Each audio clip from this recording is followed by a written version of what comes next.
हमारे चैनल को सब्सक्राइब करें और बेल आइकन दबाएं।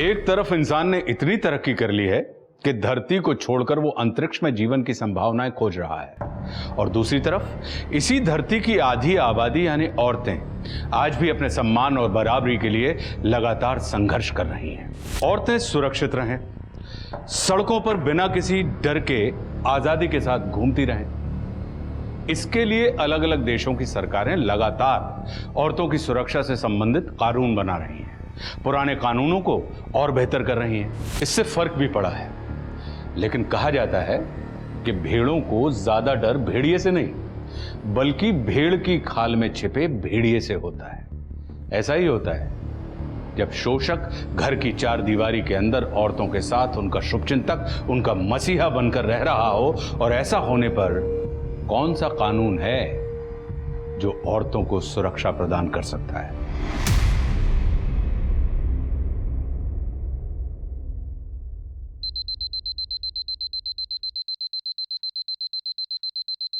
मिथिला, अंकर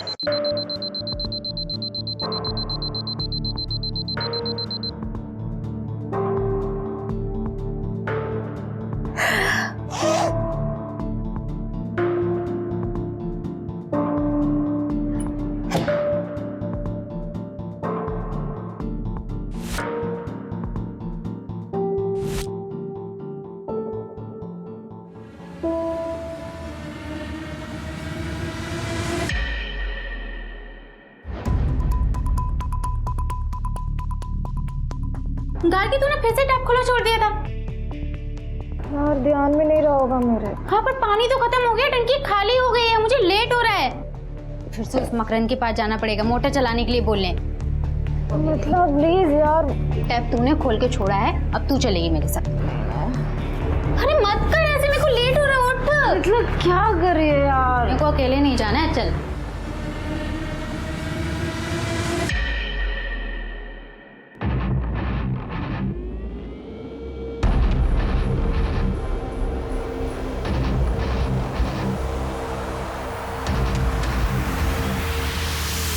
क्या है? क्या काम है?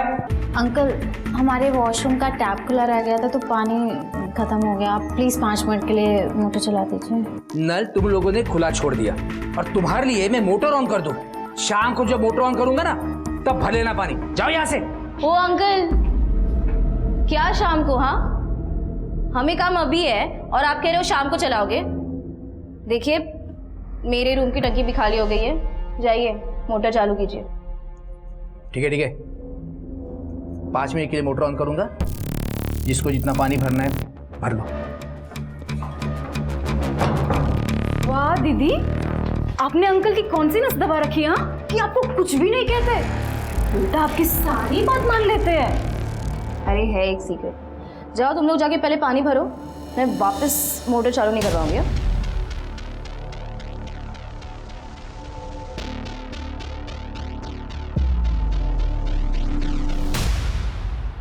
हाँ अक्षिता,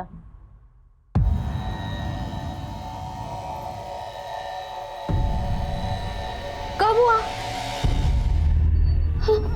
क्या हुआ? मिथिला क्या हुआ?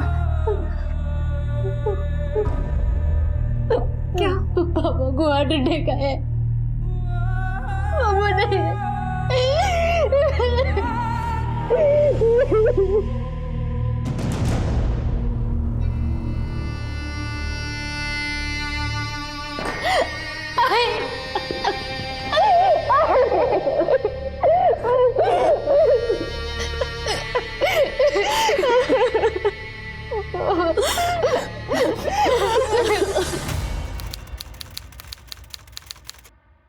और कोई रास्ता नहीं है मेरे पास।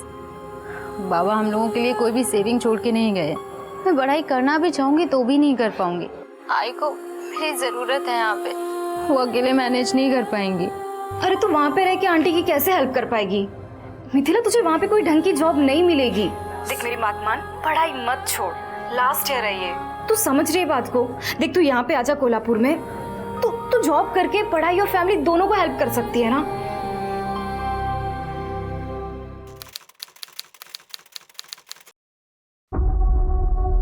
सुन मिथिला, तू ना टेंशन मत ले, मैं तुझे अपने एजेंट का नंबर देती हूँ। उसने मेरे लिए भी जॉब लगवाई थी, तेरे लिए भी कोई जॉब ढूंढ लेगा वो। हाँ ये देखो यहाँ पर हैं सब। दादा आप? पापा ने कॉल करके बताया नहीं कि आप आने वाले थे। अरे तुम्हारे पापा बता देते तो तुम्हारे दादा को तुम्हारी पंचायत कैसे पता चलती? हैं? देख लो, तुम्हारे पापा के पैसों से ये पढ़ाई चल रही है इनकी। घारकी के पापा के पैसे है ना, तो उससे वो पंचायत करे या पढ़ाई, आपको क्या करना है? अच्छा ये बताओ, तुम यहाँ पर रहने वाले हो या जाने वाले हो? नहीं, वो कमरा तुम्हारे लिए साफ करना पड़ेगा मुझे। नहीं अंकल, इसकी कोई ज़रूरत नहीं है, मैं कुछ देर में चला जाऊँगा। हाँ ठीक है।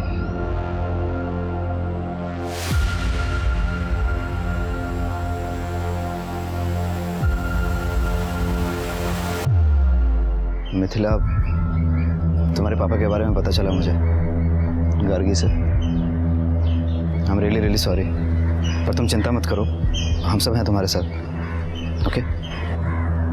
Thank you.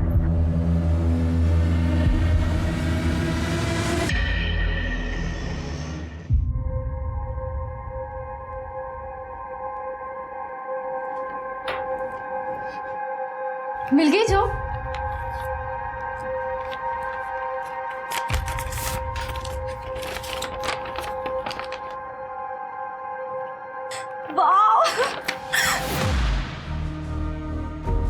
क्या हुआ? तू खुश नहीं लग रही है? नहीं, खुश हूँ मैं।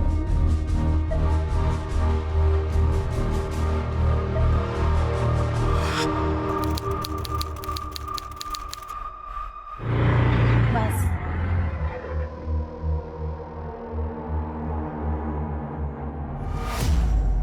मैडम, आपका pocket. Thank you.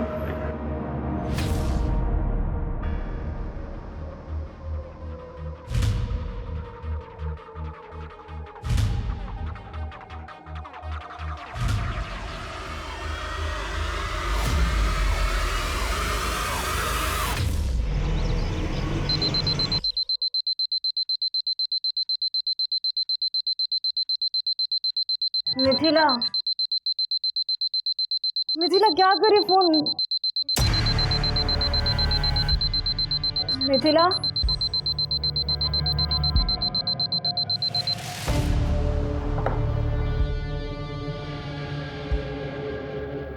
Mithila, Mithila,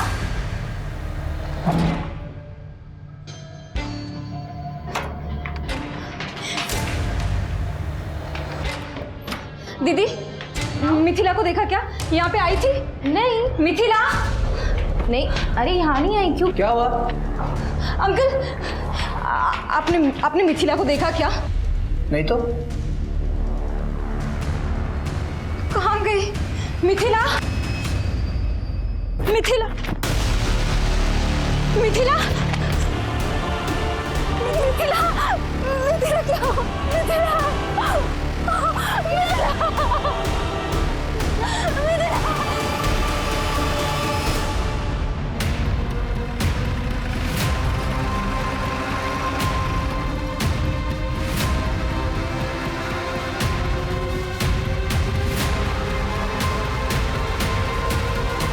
तृप्ति, हटे, योगेश, get out.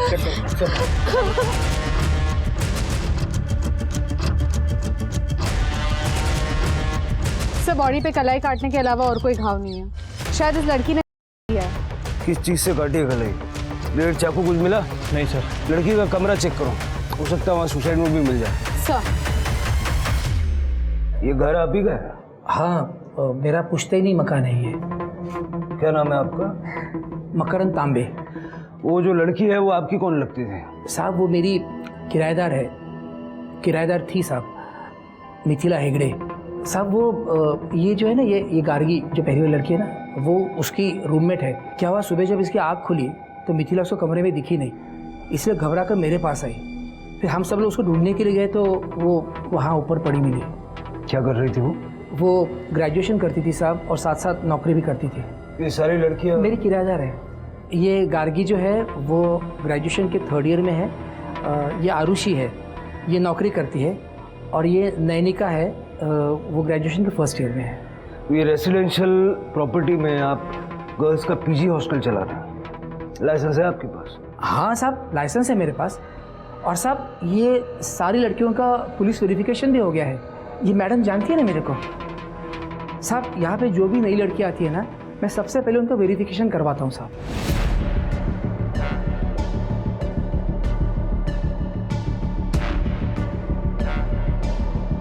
सीसीटीवी नहीं है? नहीं है साहब, पर लगवा लूँगा, जल्दी लगवा लूँगा। इन लड़कियों की सेफ्टी के लिए गार्ड तो रखा होगा आपने? अरे साहब, मैं रिटायर आदमी हूँ साहब। ये जो किराया देती है उसमें से मुश्किल से मेरा खर्चा चलता है। अब मैं इतने कम पैसों में गार्ड कहाँ से रखूँगा? जब आप इन लड़कियों की सेफ्टी का कोई इंतजाम नहीं कर सकते तो ये गर्ल्स पीजी हॉस्टल चला क्यों रहे हैं? साहब 10 साल से हॉस्टल चला रहा हूँ साहब, और इनको किसी को कोई प्रॉब्लम नहीं है। और इन लड़कियों के पास उनके अपने कमरे की चाबियाँ भी हैं। आपकी फैमिली में?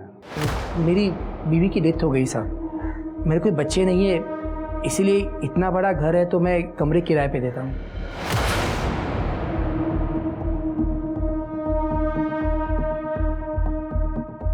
कल रात यहाँ पर आप और ये लड़कियाँ ही थी या कोई और भी था? नहीं साहब, कल रात को ये गार्गी है ना, उसका भाई यहाँ पर आया था, वो रहा था यहाँ पे। अच्छा ये बताओ, तुम यहाँ पर रहने वाले हो या जाने वाले हो? क्या नाम है उसका? शक्ति। तो ये लड़कियों के पीजी हॉस्टल में आपने लड़के को कैसे ठहरने दिया? एक्चुअली क्या है साहब, ये जो गार्गी है ना, इसके पिताजी बाबूराव, ये मेरे पुराने दोस्त हैं। तो शक्ति अपनी बहन से मिलने के लिए कभी कभी यहाँ आ जाता है। वैसे उसको कल लेट हो गया तो यहीं पे रुका था। पीछे की तरफ एक कमरा है साहब, वो वहीं पे रुका था। अभी कहाँ? क्या? कौन? शक्ति। सर वो सुबह चला गया, मुझे पता ही नहीं चला। पता कैसे नहीं चला? सर क्या है कि वो उस कमरे से ना बाहर जाने के लिए एक और रास्ता है, तो वहाँ से जाने के लिए फिर यहाँ से जाने की ज़रूरत नहीं पड़ती। हो सकता है वो उसी रास्ते से बाहर चला गया होगा और मुझे पता नहीं चला होगा।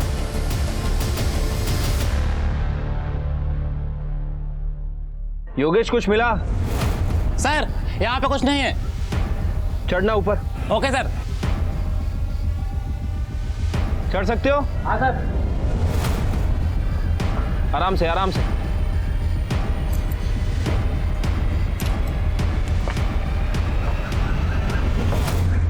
तुम लड़कियां एक अकेले आदमी के साथ इस घर में रहती हो, कभी कोई परेशानी नहीं होती? वो सर यहाँ रेंट बाकी सब जगह से कम है, और मकरंद अंकल ये साइड पे अपने रूम में रहते थे और हम लोग सब लोग उस साइड पे। ना हमारा किसी से लेना ना देना था, तो प्रॉब्लम कहाँ से होगी? मिथिला तुम्हारी रूममेट थी ना? कल रात को क्या हुआ था पूरा डिटेल में बताओ। सर कल मैं 12 बजे तक पढ़ रही थी, उसके बाद मैं सो गई।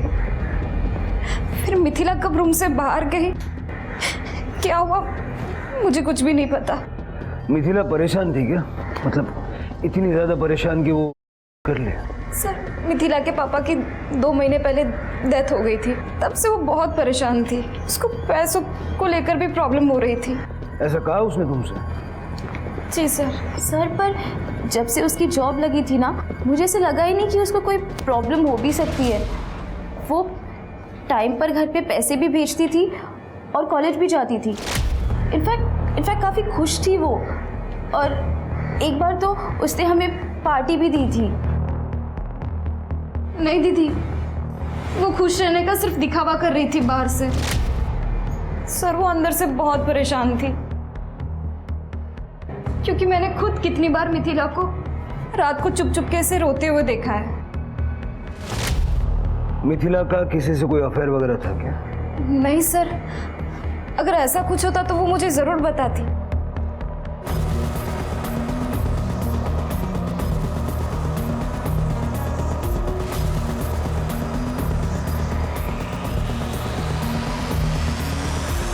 तुम्हारा भाई शक्ति यहाँ रुका हुआ था रात को, सुबह बिना तुमसे मिले चला गया।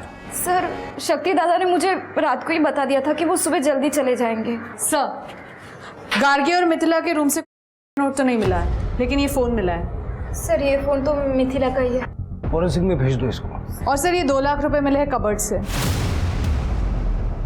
अभी थोड़ी देर पहले तुम बता रही थी कि उसके पिताजी का देहांत हो गया 2 महीने पहले और पैसों को लेके बहुत परेशान थी वो।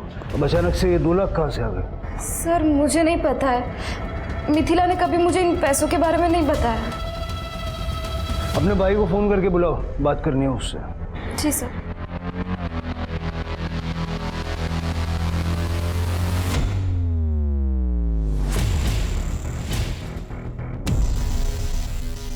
मकरंद का कहना है कि गार्गी का भाई शक्ति यहां से बाहर गया।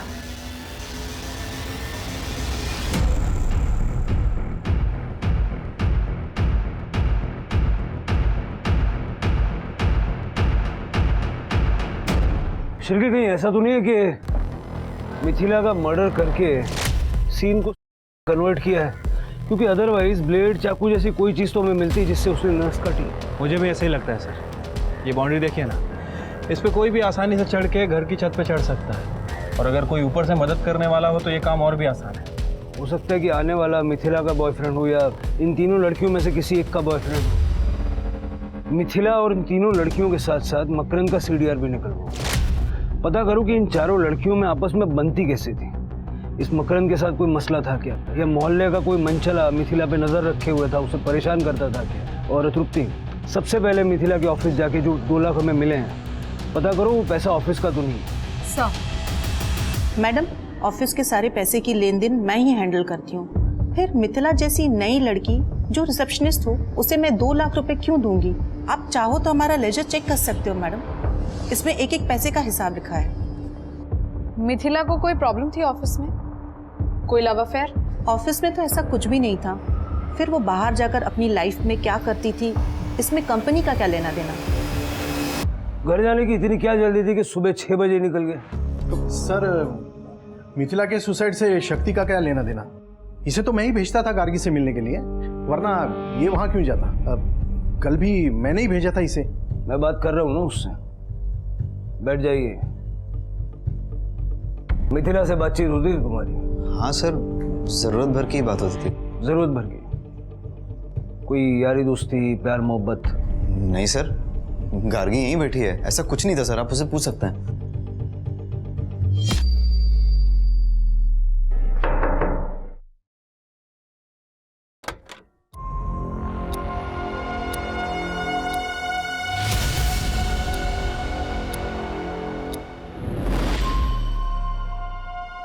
कुछ दिखाओ। वही देखने की कोशिश कर रहा था।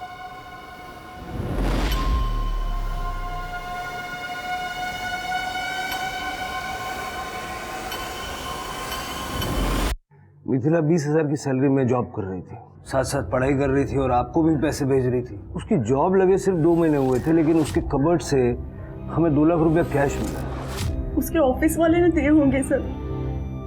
उसके ऑफिस में हमने बात की, वो पैसा ऑफिस का नहीं है। ऐसा कौन हो सकता है जो मिथिला को इतना पैसा देगा? पता नहीं सर। मिथिला की जिंदगी में कोई लड़का? वो यहाँ कोल्हापुर में रहती थी।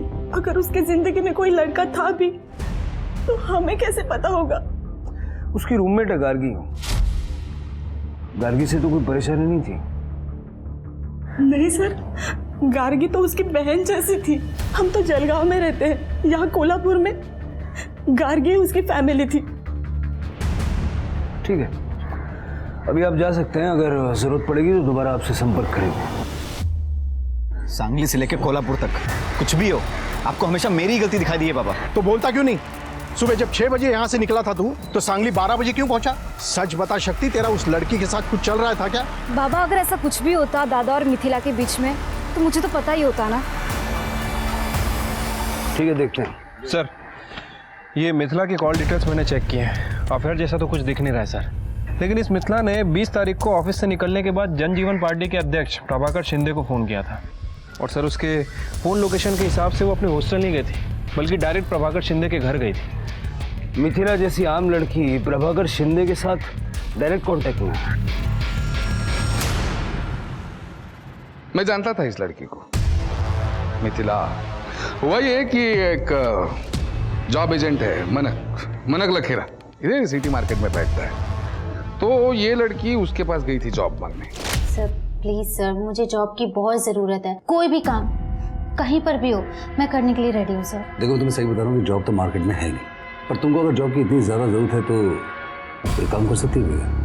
हाँ सर बताइए, मैं करूँगी। तो उसने मेरे पास भेज दिया इस मिथिला को। उसको जॉब की जरूरत थी, मैंने ही जॉब लगवाया उसको। शिंदे जी, ये तो 2 महीने पुरानी बात हो गई। परसों वो क्यों आई थी? पापा ने जहाँ जॉब लगवाई थी उसकी वहाँ पैसे कम मिल रहे थे उसे, तो दूसरी जॉब ढूंढ रही थी, उसी बारे में बात करने आई थी।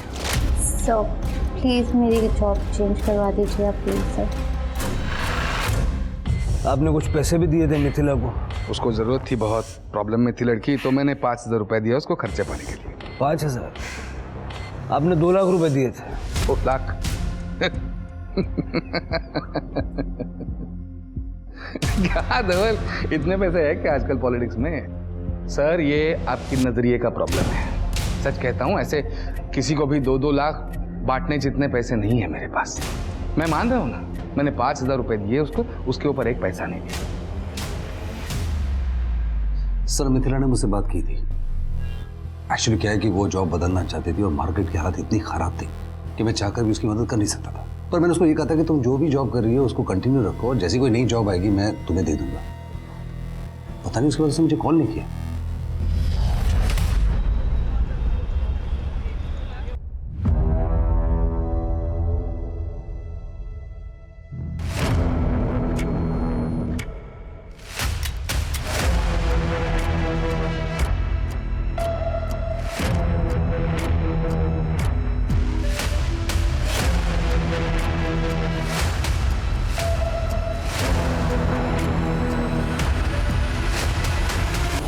मिथिला अपनी औकात से बाहर आ रही थी और अब तुम अपनी औकात से बाहर आ रही हो। मैंने अभी अपनी औकात दिखाई नहीं है। अगर औकात दिखा दी तो बर्बाद हो जाओगे। धमकी दे रही तू मुझे? धमकी ही समझ लो, क्योंकि सीधी बात तो तुमको समझ में आएगी नहीं।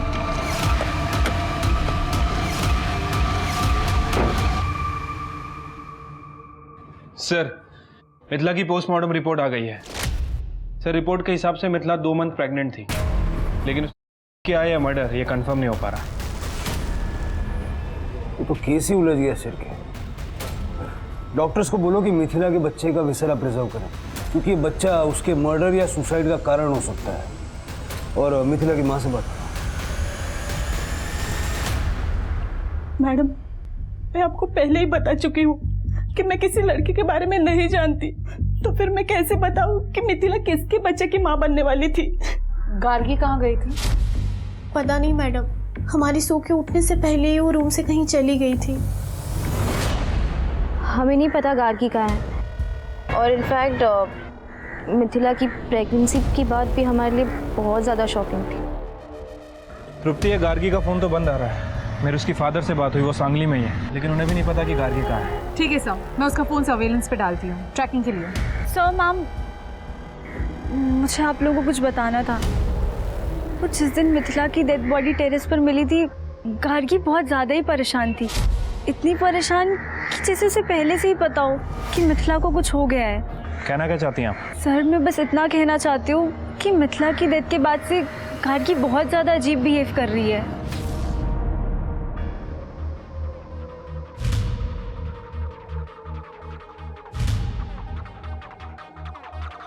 आपस की बात पुलिस को क्यों बता रही है? तो झूठ थोड़ी ना बोल रही हूँ दीदी, जो सच है वही बोल रही हूँ। अपने अपने घरों से दूर रहकर पढ़ाई कर रही 2 रूममेट्स मिथिला और गार्गी के जीवन में कुछ तो बेहद संदेहास्पद चल रहा था। मिथिला की सीक्रेट प्रेगनेंसी उसकी हत्या या आत्महत्या के कंफ्यूजन को और ज्यादा बढ़ावा दे रही थी, जिसके बारे में किसी को नहीं पता था। जिसे पता हो सकता था वो थी गार्गी, और गार्गी अचानक गायब हो गई थी। सवाल कई थे जिनके जवाब पुलिस को ढूंढने थे, और शुरुआत उन्होंने गार्गी को ढूंढने से की। गार्गी मिली भी, मगर पुलिस को अपने सवालों के जवाब नहीं मिले, बल्कि उनके सवालों की फहरिस्त और ज्यादा लंबी होती चली गई।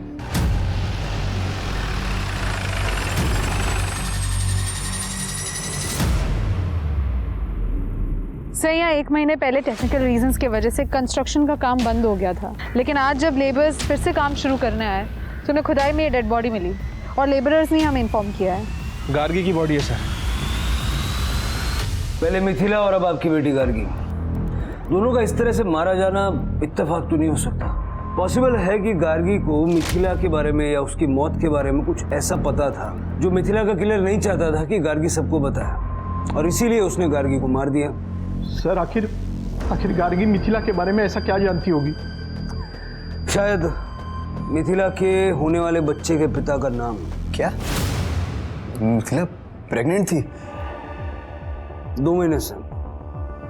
क्यों, तुम्हें कॉन्फिडेंस था कि मिथिला कभी प्रेग्नेंट नहीं होगी? सर, ऐसा कुछ नहीं है सर, अब मुझ पे फालतू में शक कर रहे हैं। अगर फालतू में शक कर रहे हैं तो डीएनए टेस्ट कराने में कोई प्रॉब्लम तो नहीं होगा तुम्हें?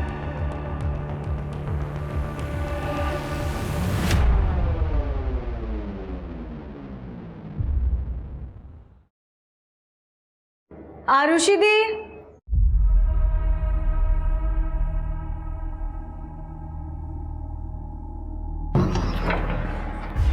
दीदी आप यहाँ पे क्या कर रहे हो? वो मैं रेंट देने आई थी। पर आप तो ऑनलाइन पे करते हो ना? हाँ, पर मेरा अकाउंट लॉक हो गया ना, तो सोचा कैश दे दूँ।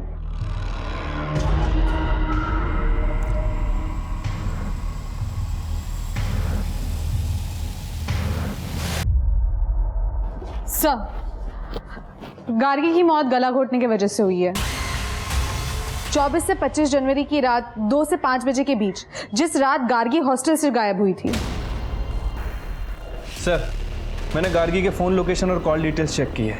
एक इम्पॉर्टेंट बात सामने आई है सर। इनके हिसाब से गार्गी भी प्रभाकर शिंदे के यहाँ गई थी 25 तारीख को रात में 1 बजे।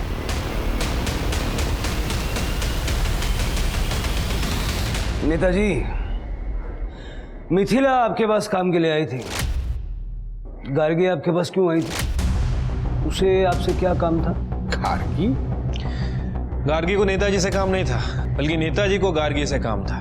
नेताजी गार्गी के साथ कुछ डील करने वाले थे जो हो नहीं पाई। क्यों? ये कौन सी डील की बात कर रहे हैं? मिथिला के बच्चे का नाम ना बताने की डील, जो बच्चा आपका था।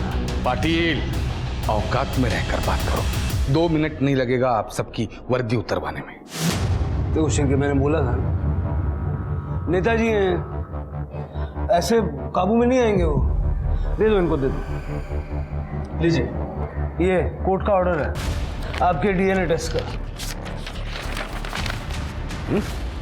और वैसे ये औकात देखने दिखाने वाली बातें तो हम करते नहीं, क्योंकि हमारा इस देश के कानून में विश्वास है, जो आप जैसे नेताओं को उनकी औकात याद दिलाने के लिए काफी है।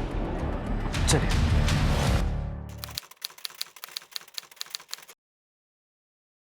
सर, मिथिला के बच्चे का डीएनए शक्ति से मैच नहीं कर रहा है, लेकिन प्रभाकर शिंदे से 50% मैच कर रहा है। प्रभाकर शिंदे का ब्लड रिलेटिव, यानी उसका बेटा धवल शिंदे। सर, मेरा कोई अफेयर नहीं था मिथिला के साथ। मैंने तो उसे पापा के साथ देख लिया था, सोते हुए। नशे में था सर मैं। इतनी खूबसूरत लड़की को देख के दिमाग खराब हो गया था मेरा। और उसके बाद जब वो घर से निकली तो पीछा किया उसका मैंने। सर, उसके बाद इस लड़की से मैं मिला तक नहीं। मुझे तो पता भी नहीं था सर कि ये प्रेग्नेंट है। मेरा छोड़िए सर, उसे खुद नहीं पता था कि वो बच्चा किसका है, पापा का, मेरा या वो मनक का। वो जॉब एजेंट? हाँ सर। सर, एक्चुअली मिथिला को नौकरी की जरूरत थी और मंत्री जी को मिथिला जैसी खूबसूरत लड़कियों की जरूरत थी। बस इसीलिए मैं मिथिला को मंत्री जी के पास लेकर गया था। हम जैसे नेता जनता की सेवा के लिए तो है, बस एक ही सवाल है कि सेवा के बदले आप मेवा क्या देती हो? सब मैं क्या दे सकती हूँ आपको?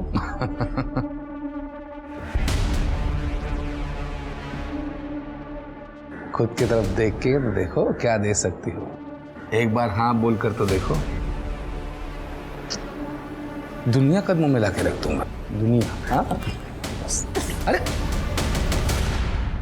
मिथिला अच्छी लड़की, लेकिन सर उसको पैसों की जरूरत थी, इसी वो दिन भाग जरूर गई, लेकिन 2 दिन के बाद फिर मेरे ऑफिस में वो आई थी। सर प्लीज़ मुझे एक बार मंत्री जी से मिलवा दीजिए। अब मैं इस बार नहीं भागूंगी सर। सर मुझे जॉब की बहुत ज़रूरत है। तुम भागोगी या नहीं भागोगी ये तो अब मुझे टेस्ट करना पड़ेगा। अरे तो तुम कितना अपना झूठा मेरे को भेजेगा तू सली। अरे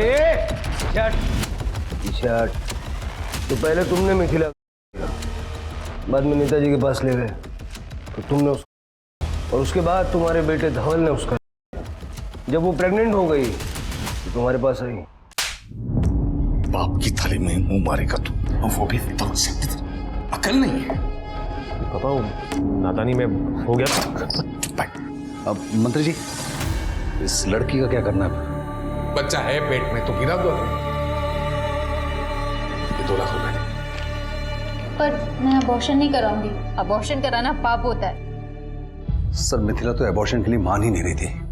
मैंने जैसे तैसे उसको मनाया, पता नहीं उस रात को जाके उसने सुसाइड क्यों कर लिया, मैं समझ नहीं पाया। मिथिला ने सुसाइड नहीं किया और ना ही वो कभी अबॉर्शन के लिए मानी थी। तुम लोगों ने उसे मार के सुसाइड का सीन क्रिएट किया। नहीं सर, मैं एक्चुअली अगले दिन अबॉर्शन के लिए उसके साथ जाने वाला था। उस वक्त उसने सुसाइड किया या उसका मर्डर हो गया ये मुझे सच में नहीं पता है। गार्गी को उसने सब बता दिया था ना तुम लोगों के बारे में? हाँ बताया था सर। फिर गार्गी ने हमें क्यों नहीं बताया? वो आपको क्यों बताती सर? उसका फायदा तो चुप रहने में था।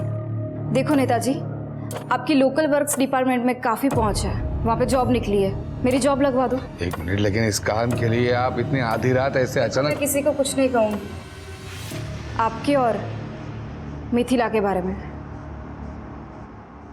ओह, तो गार्गी तुम लोगों को ब्लैकमेल कर रही थी, इसलिए तुम लोगों ने उसे मार दिया ताकि तुम्हारी मुसीबत जड़ से खत्म हो जाए।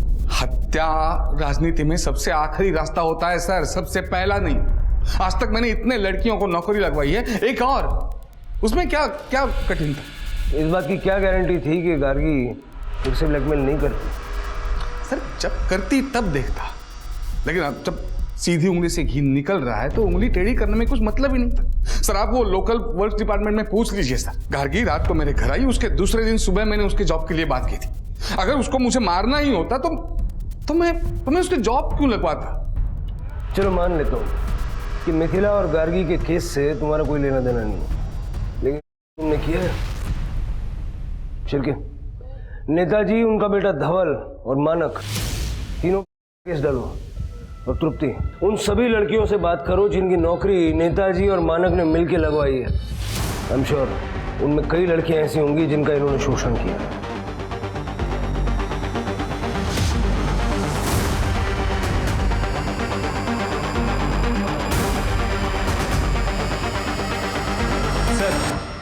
ये प्रभाकर सही कह रहा था। इसने एक लोकल वर्क डिपार्टमेंट में गार्गी की जॉब के लिए बात भी की थी सर। लेकिन जनवरी 22, 23, 24 प्रभाकर, उसका बेटा धवल और वो जॉब एजेंट मानक, इन तीनों की फ़ोन की लोकेशन ना तो मिथिला के हॉस्टल के पास की है और ना ही उस कंस्ट्रक्शन साइट की जहाँ में गार्गी की डेड बॉडी मिली। इन दोनों केसेस को फिर से खंगालो शिरके। हो सकता है किसी ने इस बात का फ़ायदा उठा के गार्गी और मिथिला का मर्डर किया है कि ये दोनों इन चक्करों में उलझी हुई हैं और पुलिस दूसरी बातों पर ध्यान नहीं देगी। ठीक है सर। सर मैं तो 6 महीने से ज़्यादा नहीं रह पाई मकरंद अंकल के पीजी में। वो लड़कियों को ना ऐसे घूरते थे जैसे खा ही जाएंगे। वहाँ तो सिर्फ आरुषि ही रह सकती थी और वो अभी भी वहीं रह रही है। आरुषि? Yes madam. वैसे तो मकरंद अंकल सब लड़कियों पर बहुत हावी रहते थे, लेकिन आरुषि को वो कुछ बोल ही नहीं पाते थे। लगता है डरते थे वो उससे। सर ये मकरंद कैरेक्टर का ढीला आदमी है। इस रीज़न की वजह से मकरंद के पीजी में कोई लड़कियां ज़्यादा दिन तक रुक नहीं पाती थी। लेकिन सर ये आरुषि पिछले 3 साल से मकरंद के पीजी में रह रही है। और सर मकरंद के पीजी में जितनी भी लड़कियां हैं सभी का कहना है कि मकरंद आरुषि से डरता है। और मैंने मकरंद के बैंक स्टेटमेंट भी चेक किए हैं सर। सभी लड़कियों ने पीजी का रेगुलर रेंट उस पर ट्रांसफ़र किया है, लेकिन आरुषि का कोई भी रिकॉर्ड नहीं है। मतलब ये आरुषि रेंट नहीं दे रही? सर सिर्फ आरुषि ही नहीं, आरुषि की रूममेट नैनिका जो मकरंद के पीजी में 4 महीने पहले शिफ्ट हुई है, उसने भी सिर्फ मकरंद को 1 महीने का रेंट दिया है। उसके बाद उसने भी मकरंद को रेंट देना बंद कर दिया है। सर आरुषि दी ने बोला था कि मैं उन्हें अपना रेंट दे दिया करूं, तो फिर अपना रेंट मिलाकर मकरंद अंकल को पे कर दिया करेंगी। तो मैं वही करती थी, मैं हर महीने अपने हिस्से का रेंट आरुषि दी को दे दिया करती थी। नैनिका, तुम्हें पता है आरुषि ने पिछले 3 साल से रेंट का 1 रुपया भी नहीं दिया है। इनफैक्ट वो तुम्हारे पैसे भी अपने पास रख रही थी। नहीं सर, मैं अपना और नैनिका का रेंट मकरंद अंकल को कैश में देती थी। अगर रेंट कैश में देती थी तो मकरंद कोई रिसीट वगैरह देता होगा ना, दिखा दो। सर इतने दिन से हम वहाँ रह रहे थे, इतना भरोसा तो था अंकल पे। कितना रेंट है तुम्हारा? 6000। तो ये 6000 तुम घर पे तो छापती नहीं होगी ना, बैंक से विड्रॉ करती होगी। अपना बैंक का स्टेटमेंट दे दो। वो सर साफ साफ बता दो, तुम्हारे और मकरंद के बीच क्या चल रहा था जो वो तुमसे रेंट नहीं ले रहा था? चक्कर चल रहा था आरुषि दी का मकरंद अंकल के साथ, ऐसा सारी पीजी की लड़कियां बोलती थी। सर चक्कर तो उस नैनिका का चल रहा था गार्गी के भाई शक्ति के साथ। सर ये बात सच है कि मैं शक्ति को पसंद करती थी, लेकिन वो 1 नंबर का कमीना है। अगर मेरा बस चले ना तो मैं उसका मुंह नोच लूं। क्यों?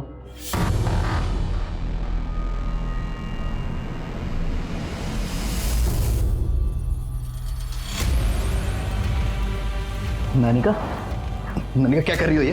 अरे क्या हुआ? उठो यहाँ से, बाहर निकलो। अरे अरे निकलो यहाँ से। शक्ति क्या है? जाओ यहाँ से। शक्ति क्यों ऐसे बात कर रहे हो? दादा क्या हुआ? पूछो इस नानिका से, जबरदस्ती गले पड़ी है मेरे। ओए शक्ति, एक तो सुबह से मेरे आगे पीछे घूम रहा है और अभी बोल रहा है मैं तेरे गले पड़ी हुई। हाँ सीधा सीधा बोलना कि तेरे बस का कुछ भी नहीं है। नहीं क्या? अपने भाई का इलाज कराओ, वरना मोहल्ले वाले ना शादी के बाद मजे लूटेंगे। तमीज अपना मुंह संभाल के बात कर। शक्ति ने तुम्हारी बेइज्जती कर दी और गार्गी ने सबके सामने तुम्हें थप्पड़ मारा। बुरा तो बहुत लगा होगा तुम्हें। हाँ सर, लगा तो था, इसी वजह से गार्गी और मेरे बीच में बात नहीं होती थी। शक्ति गार्गी का भाई था, गार्गी मिथिला की रूममेट थी। उन दोनों ने नैनिका को सपोर्ट नहीं किया, समझ में आता। लेकिन तुम तो नैनिका की रूममेट थी, तुम्हें तो उसे सपोर्ट करना चाहिए था। मैं कैसे सपोर्ट करती उसको सर? मैं जानती थी कि नैनिका खुद अपने आप को फोर्स करती थी शक्ति पर। मैंने खुद देखा है सर। खुद देखा मतलब? दरअसल वो पीजी हॉस्टल सिर्फ हॉस्टल नहीं है, मकरंद अंकल का फिल्म स्टूडियो है।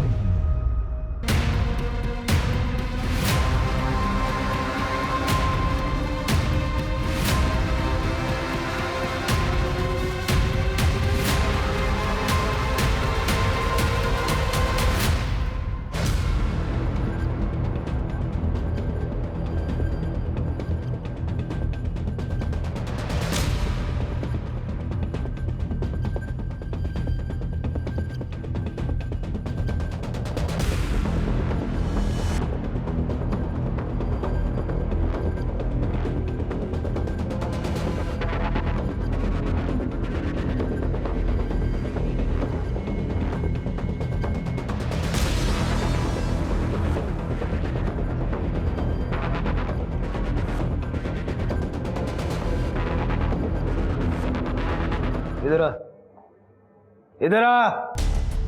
ये क्या है? ये पीजी के नाम पे फिल्म स्टूडियो चला रहा था क्या? हाँ? और जब आरुषि को पता चल गया तो वो किसी को बता ना दे, इसलिए बिना रेंट के उसे रहने दिया। हाँ, बेटी की उम्र की लड़कियों के साथ ये कर रहा था। जब मिथिला और गार्गी को पता चल गया तो तेरी पोल न खुल जाए, इसलिए दोनों को मार दिया। साहब मिथिला ने सुसाइड किया है, आप फुटेज में देख लो।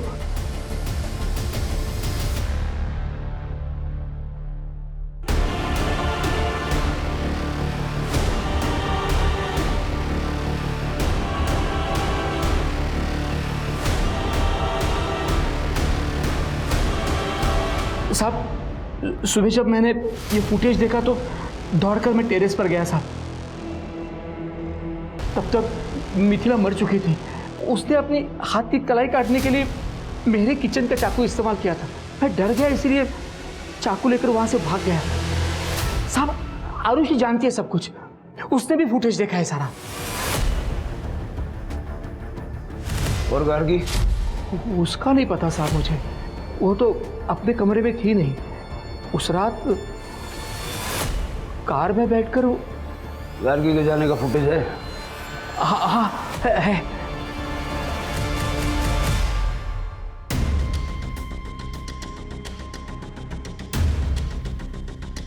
साहब मैंने कुछ नहीं किया, मैंने सब पता करवाओ ये गाड़ी किसकी है।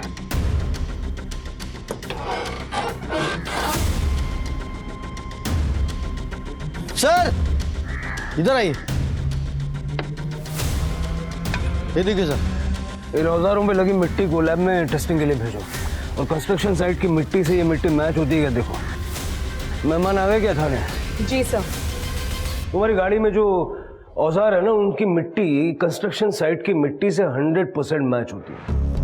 अब ज्यादा मेहनत मत करवाओ, बताओ क्यों मारा गार्गी को? सर मैंने नहीं मारा गार्गी को। देखो ये तुम्हारी गाड़ी है, कहाँ जा रही है गार्गी इसमें बैठ के? हाँ सर, ये कार तो मेरी है, लेकिन ये कार हमेशा गैरेज में खड़ी रहती है। कभी कभी मेरा बेटा शक्ति इसे निकालता है ताकि चलती फिरती रहे। 24-25 जनवरी की रात को शक्ति लेके गया था ये गाड़ी। 24-25? हाँ सर, शक्ति के किसी दोस्त का बर्थडे था तो वो ये कार लेकर गया था। मेरे पास कोई नौकरी नहीं थी तो पापा मुझे निकम्मा समझते थे। कुछ कमाने के बारे में सोचना, मुफ्त की रोटियां मत तोड़ना। यहाँ सोच जरा, पता नहीं कब सुधरेगा ये। गार्गी का चौकीदार बना के रखा था मुझे, जब देखो तब उसको देखने के लिए भेज देते थे। यहाँ तक कि सारा पैसा उसकी पढ़ाई पे खर्च कर देते थे। मैं समझ गया था कि गार्गी के रहते हुए मुझे पापा से एक भी ढेला मिलने वाला नहीं है। गार्गी को रास्ते से हटाना बहुत जरूरी था। सबसे पहले मैंने गार्गी की लाश को डंप करने की जगह ढूंढी,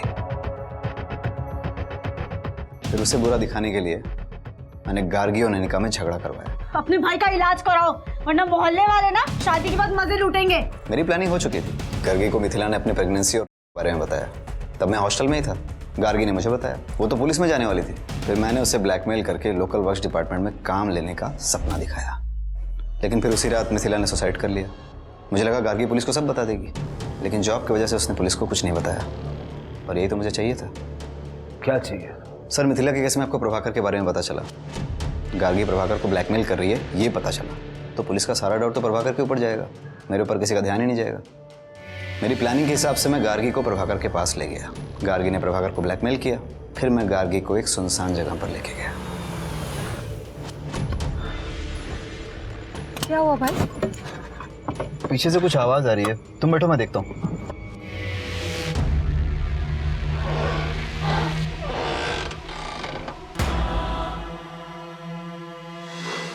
गार्गी की लाश को गाड़ी में डाल के कंस्ट्रक्शन साइट पर डंप कर दिया। भगवान तेरे जैसा भाई किसी बहन को ना दे। माना मिथिला की जिंदगी में मुसीबतें थी और उसने शॉर्टकट अपनाकर गलती भी कर दी, मगर जब उसे अपनी गलती का एहसास हुआ तब वो अपनी गलती सुधारकर नई शुरुआत कर सकती थी, लेकिन उसने ऐसा नहीं किया, बल्कि उसने आत्महत्या का रास्ता चुना। और आत्महत्या तो कोई रास्ता ही नहीं है, ये तो रास्ते का अंत है। ये बात मिथिला को समझ में नहीं आई। अब शक्ति के बारे में क्या कहें? शक्ति खुद काबिल नहीं था, इसलिए अपनी बहन गार्गी की काबिलियत उसकी आंखों में खटकती थी। शक्ति ने अपनी कमियों को दूर करने की जगह अपनी कमियों का ठीकरा गार्गी के सर पे फोड़ दिया और उसकी हत्या कर दी, जिसका नतीजा आप लोगों के सामने है। अब मैं आशुतोष राणा विदा लेता हूं आपसे। हम फिर मिलेंगे एक ऐसी कहानी के साथ जो आपको रखेगी सतर्क और जिंदगी को सुरक्षित। तब तक अपना और अपने परिवार का ख्याल रखिए और देखते रहिए क्राइम पेट्रोल सतर्क। जय Hind. For more updates, subscribe to our channel, click the show links and enjoy watching the videos.